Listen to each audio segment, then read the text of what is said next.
Ang nakaraan, nagawang matalo ni Garn Ian si Mihan at mga tauhan nito. Hindi rin tuluyang naktakas si Iris, iyon ay nahuli ito ng ating bida. At dito nalaman natin na ang Nephilim na nilabas ni Iris ay isang huwad na nilalang. Pagpapatuloy, balak rin sanang tapusin ni Garn Ian ang ating bida, ngunit agad na hamarang itong si Hastia, at nagsabi, hindi kalaban si Shonvert, sabi nito sa Warrior Elf. Ano Shonvert? Tanong nito, dahil ang buong pangalan ng ating bida, ay pamilyar sa isang ito, alam niya na narinig na niya ito. Kaya nagtanong ito kay Sean, sabi nito, hoy ikaw. Ano mo ang batang iyon? Tanong nito kay Sean, na agad napaisip itong ating bida kung sino ang tinutukoy nitong kakilala niya. Dito ay agad niyang naisip ang kanyang ate na si Alice, ang tinutukoy kaya niya ay si Alice. Tanong nito sa sarili, na hanggang ngayon ay hindi niya alam kung nasaan ito. Saan man naruroon si Alice, tiyak na patuloy itong nagpapalakas. Iyon ay dahil ang huling pagkakataon nating nakita ang babaeng ito ay nagsasanay ito kasama ng malakas na water spirit sa Fruna. Sa kabilang banda naman, matapos maging maayos si Garn Ian at ang ating bida, dito ay nagtungo na sila sa lugar kung saan naroroon ang mga elf. Sabi ng boses, narinig ko na pinurotektahan mo ang prophet. Tanong sa ating bida, ayun na nga, naririto na si Sean sa lugar ng mga elf, at hawak-hawak nito si Hastia, na nasa likuran naman si Garn Ian, sa harap nila ngayon ay maaari ang tumatayong elder o pinuno sa lugar na ito. Sabi ng isang ito, maraming salamat sa pagligtas sa kanya, ako si Elfirus, ang elder ng mga elf, lubos ka naming tinatanggap sa aming village sabi nito kay Sean. Sabi pa nito, sigurado akong pagod na pagod ka na sa mahabang paglalakbay papunta rito, bibigyan ka namin ng lugar na maaari mong pagpahingahan, kaya huwag kang mahiya, maging komportable ka nawa sa lugar na ito, sabi nito sa ating bida. Kaya lang hindi maging komportable ang ating bida, dahil hawak-hawak pa rin ng batang elf ang kanyang kamay, kaya naiilang-ilang ito ngayon. Sabi ni Kay Ram rito kay Sean, ayaw ka talaga niyang bitawan, sabi ng ating bida, gaano mo pa katagal balak hawakan ang kamay ko? Tanong nito kay Hastia, na ang mata nito ay parang nasusuya na. Sabi naman ng batang ito, kailangan kasi kitang kausapin hindi ka na ba komportable? Sabi nito na namumula-mula pa ang kanyang pisngi, na parabang trip pa ata nito ang ating bida. Kaya lang biglang umiksena itong si Garn Ian sa likuran, sabi nito, bastos ka, sabi naman nitong si Sean, hindi kaya bastos iyong sinabi ko, sagot nito, na hindi na nito moari ang lugar na kinalalagyan niya ngayon. Kaya lang bigla itong nagtaka, dahil dalawa lang sila ni Hastia ang nag-uusap, sabi nitong si Sean, teka. Nagagawa mo siyang marinig kahit hindi mo siya hawak-hawak. Pagtatakang tanong nito, sabi naman ni Garn Ian, ako ay isang nilalang na nabiyayaan ng isang propeta, kaya ibang-iba ako sa iyo, sabi nito na may halong kay abangan kay Sean. Anong? Sabi nito na biglang nainas ito kay Garn Ian dahil para bang may ibang pakahulugan ng warrior na elf, agad namang inawat ito ng elder, sabi nito, tama na, sapat na iyan para sa isang magandang pagbati, fair na, pumasok na tayo sa loob, sabi nito, na baka magkagulo pa. Sabi naman nitong si Elfirus, kahit na may kagaspangan ang pag-uugali niyan, sigurado ako na siya, bilang isang elder, ay lubos siyang nagagalak na tanggapin ka sa village na ito. Sabi naman ng ating bida, bakit parang hindi ko ramdam na welcome ako rito, sabi niya, at elder na ang isang ito. Pagtataka niya, sabi naman nitong si Elfirus, napakabihira kasi na may bisita kami rito, lalo na kung isang tao, kaya sana maintindihan mo bakit ganyan siya sa iyo, sabi nito kay Sean. Okay, naiintindihan ko, anong balak ninyong gawin sa Saintes? Tanong nito patungkol kay Iris, na hawak ngayon ng mga elf. Sabi naman ni Elfirus, may mga gusto lang akong itanong sa kanya, sabi nito kay Sean, na nag-iba ang tono ng kanyang boses, na para bang may gumugulo sa kanyang isipan. Naging ganon ang emosyon ng elder, iyon ay dahil gusto niyang malaman kung bakit pinagkalulo ni Iris ang kanyang kauri na mga elf, dahil hindi maaari iyon gawin ng isang elf sa kanyang kalahi, dahil malaga sa kanila ang isa't isa. Sa loob ng silid na ito, na nagsisilbing parang kulungan ng mga elf, dito dinala itong si Nephrodite Iris, nakagapos ang kanyang mga kamay, at nakaupo lang sa lugar na ito. Habang tahimik na nakaupo, biglang bumukas ang pinto ng silid na kinaroroonan niya, at nagsalita ang isang tinig na may awtoridad, na ang sabi, "Sa wakas nakita na rin kita Saintess," sabi ng boses rito kay Iris, na agad rin naman niyang narinig. "Ayun na nga, naririto na itong si Alphyrus," sabi nito, "napakarami kong gustong itanong sa iyo ngayon, kaya lang bago ang lahat, may gusto muna akong malaman," seryoso at puno ng awtoridad na tanong nito. Ang outsider na si Sean Vert, sino siya? Tanong nito kay Iris, na ang mukha nito ngayon ay para bang mula sa mga kalaban, at para ring ayaw ata nito sa ating bida. Dagdag pa ni Alphyrus, bakit ang isang iyon ay tinuturing kayong mga kalaban? Pagtataka ng Elder Elf, na si Iris naman ay nakatingin lang sa matandang elf na nagtatanong sa kanya. Habang kinakausap si Iris, ang eksena ay lumipat sa lugar na ito, sa silid kung saan naruroon nagpapahinga ang ating bida, na ang sabi, "Hindi maganda ang pakiramdam ko sa mga nangyayari," sabi ni K-Ram kay Sean. Dagdag pa ni K-Ram sa ating bida na nakahiga, "Okay lang ba talaga na magkita sila ni Iris?" Pag-aalala nito na pakiramdam ni K-Ram ay may hindi magandang mangyayari, tanong naman ng ating bida, "Bakit ba? May mangyayari ba?" Tanong ni Sean na walang pakialam, dahil wala siyang nakikitang masamang mangyayari. Sabi pa ni Sean, ang Saintess, ang pinaka-sentro na nilalang sa Night of Light ay isang white elf, hindi ba't mas tama na ang kanyang mga kalahi muna ang maunang makita siya, sagot ni Sean kay K-Ram.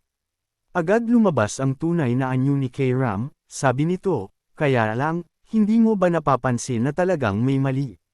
Tanong nito kay Sean na hindi ito mapakali, na talagang may masama siyang pakiramdam kay Iris, "Ano ba iyon?" Tanong ng ating bida kay K-Ram.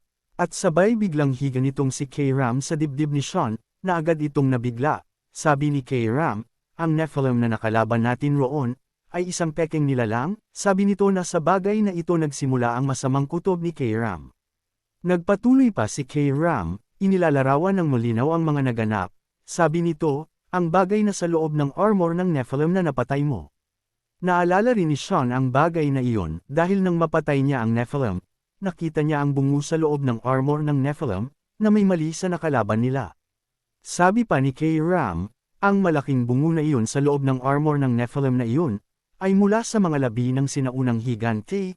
Hindi mo ba napansin na parang isang marionette, o manika ang nakalaban mong iyon? Tanong ni K-Ram. Dahil sa sinabing iyon ni K-Ram, agad napabangon itong si Sean, dito ay may naalala siya bigla na hindi magandang bagay, na agad namang nabigla rin si K-Ram sa pagbangon ni Sean. Nanlaki ang mata nito, may halong pag-aalala, at pagtataka, sabi nito, "Hindi kaya." Sambit nito na may naiisip na siya kung ano ang peking Nephilim na nakalaban niya, na ang tinutukoy nito ay ang nilalang na nakalaban niya roon, kaya parang isang manika ay mula ito kay Boris. Sabi naman ni K-Ram, "Kita mo na, sabi ko naman sa iyo na may kakaiba sa nakalaban mong iyon," sabi nito, "dahil katulad ito ng mga nilalang na ginawang manika ni Boris na nakalaban na nila noon, hindi lang kaagad napansin, iyon ay dahil ang alam ni Sean ay napatay na niya si Boris." Balik tayo sa tagpuan sa loob ng silid kung saan naruroon si Nephrodite Iris, naririto ang elder na si Alphyrus, at si Garn Ian, "Ano? Si Sean Vert ay isang Black Fog." Tanong nito kay Iris, matapos ipakilala ng babae kung sino ang ating bida. Dagdag pa nito, ang batang iyon, siya ang nilalang na tumalo sa tagapagmanang pinili ni Lom Endel. Ito rin ba ang pahayag na natanggap mo na may kinalaman sa amin? Tanong nito kay Iris. Sabi naman natin si Iris, iyon ang pagkakaintindi ko noong una, kaya lang, nagtataka na ako, naniniwala ako na ang tinig na naririnig ko ay mula kay Lom Endel. Sabi nito, na mukhang galing pala sa ibang nilalang ang nag-uutos sa kanya na gawin ang mga bagay na ginagawa niya ngayon. Dito ay lubos nang nag-aalinlangan itong si Iris, kaya sinabi niya na ngayon ay sigurado na siya talaga sa nangyayari, lalo pat sa mga sinabi ng ating bida sa kanya, at nagawa pang matalo ni Sean ang Nephilim na nilabas niya. Sabi naman nitong si Garn Ian, huli na ang lahat para sa bagay na iyan, masyado ng maraming buhay sa ating lahi ang dinala mo sa kamatayan, sabi nito na talagang naiinis rito kay Iris. Sabi naman nitong si Alphyrus, ang sabi mo ba ang pangalan mo ay Nephrodite? Walang ganyang pangalan na miyembro sa pangkat ng White Elf, tanong na pagtataka nito, dahil hindi niya nakikilala ang pangalan na Nephrodite sa kanilang lahi, kaya hindi niya kilala si Iris. Ano ba talaga ang totoo mong pangalan? Tanong nito kay Iris, na nakayuko ngayon, at bahagyang nalulungkot at nahihiya, dahil sa mga kasinungalingan niya. Sabi nito, ang pangalan ko ay... Hindi na natuloy pa ang sasabihin sana nito, dahil muli na naman niyang narinig ang tinig na madalas niyang mapakinggan. Sabi nito sa kanya, may revelasyon ako para sa iyo Saintes, sabi ng tingi, na agad natigilan itong si Iris. Agad namang napansin ni Alphyrus na para bang may masakit na kung ano kay Iris. Sabi nito, sandali lang, okay ka lang ba? Parang namulte ka bigla, tanong nito kay Iris, na hindi sumasagot ngayon. Dito ay agad namang napansin ni Garn Ian na may mali kay Iris, at nagliliwanag ngayon ito na para bang sasabig. Sabi nito, umalis ka na dyan Alphyrus, sabi nito sa elder na kasama niya, na delikado ngayon ang sitwasyon. Sabi pa uli ng boses kay Iris, patayin mo ang prophet, sabi ng malademonyong tinig sa isipan nitong si Iris. Ayun na nga, sa pagsabog na nangyari, may lumabas na isang malaking nilalang, na ang ulo ay isang bungo, katulad ito ng peking Nephilim na nakalaban ng ating bida. Sa bilis rin ng kilos ni Garn Ian, nagawa niyan protektahan at nailayo si Alphyrus. Napakalakas ng pagsabog na iyon, ang pinto ng silid ay nasira, at nagkawasak-wasak ang silid na pinanggalingan ni Iris at ng pagsabog, ang bantay ay tumilapon. Kahit malakas itong si Garn Ian, ang puwersa ng pagsabog na nagmula sa katawan ni Iris, ay nagawa itong patalsikan palayo mula sa pinangyarihan, at takang-taka ito sa biglaang pangyayaring naganap. Animoy ang mga higanti sa Attack on Titans ay napunta sa lugar na ito, dahil ngayon ay isang malaking kamay ang dahan-daang lumalabas, napapalabas rin sa pinto ng silid na ito. Ayun na nga, naririto na ang parang isang colossal titan, sa itsura nito ay parang nagmamadali o tumatakbo ito pasugod, na nakahanda ngayon itong si Garn Ian, kay alang hawak-hawak nito ang elder nila. Ito nga ang peking nakalaban ng ating bida, nakabalot lang iyon ng armor ng isang Nephilim, ngayon ay may kung anong mga apoy ang parang lalabas sa mga mata at bibig ng isang ito. Walang hiya, ano ang napakalaking halimaw na iyan? Pagtataka ni Garn Ian, sabi naman ni Alphyrus, hindi ito ang oras para matunganga ka dyan, delikado ang buhay ng mga elf sa village, sabi nito kay Garn Ian. Ayun na nga, ang lugar na ito ay nagkabitak-bitik na ang sahig, tanda na mawawasak ng husto ang lugar na ito sa laki ng nilalang na lumabas, kaya kailangan kaagad kumilos ni Garn Ian, kailangan rin ang ating bida sa lugar na ito. Agad napalingon itong si Garn Ian sa paligid niya. Kita rin niya na malala na ang lagay ng lugar na kinaroroonan nila, kaya kailangan niya kumilos kaya lang, mukhang mahuhuli siya, sabi nito, yari. Ayun na nga, nagko-collapse na ngayon ang lugar na kinaroroonan nila, dahil sa biglaang pagsabog, ang mga pundasyon ay naapektuhan ng husto, dahil sa higanting nilalang na ito. At dahil sa nag-collapse na malaking bato, mabilis ito ngayong nahuhulog sa ibabam na may mga elf na naririto sa lugar na ito, na delikado ang kanilang buhay. Kaya lang to the rescue itong si Garn Ian, agad niyang sinalo ang napakalaking batong ito, na nagmistulang si Atlas ito mula sa kasaysayan, kitang-kita ng mga elf sa paligid ang nangyari, gulat na gulat, at takot na takot ngayon. Si Alphyrus naman ay agad na rin kumilos, inutusan ang mga mahihinang elf sa paligid na kumilos na at magsilikas, dahil delikado sila ngayon sa lugar na ito. At dahil sa taranta ng mga elf sa paligid na hindi kaagad sila nakatayo, sumigaw na ang isang ito, hindi kakayanin ni Garn Ian na buhatin iyan ng matagal, kaya tumayo na kayo dyan at lumabas sa lugar na ito, bilasan ninyo, sigaw nito. Patuloy na nagsasalita ang tinig kay Iris, na ang sabi, Prophet, nasaan ka na, hahanapin kita, sabi ng boses, sabi ng tinig na parang dito sa halimaw nagmula ang boses, kasi hinahanap ng halimaw na manikang ito ang prophet, patunay na talagang ito ay mga manika ni Boris.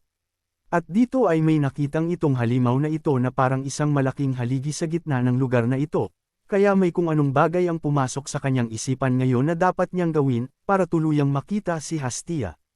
Sabi nito, sigurado makikita kita sa oras na wasakin ko ang lugar na ito, sabi ng halimaw na higanteng ito, na nag-charge na ito sa kanyang bibig, na para namang isang tailed beast sa Naruto.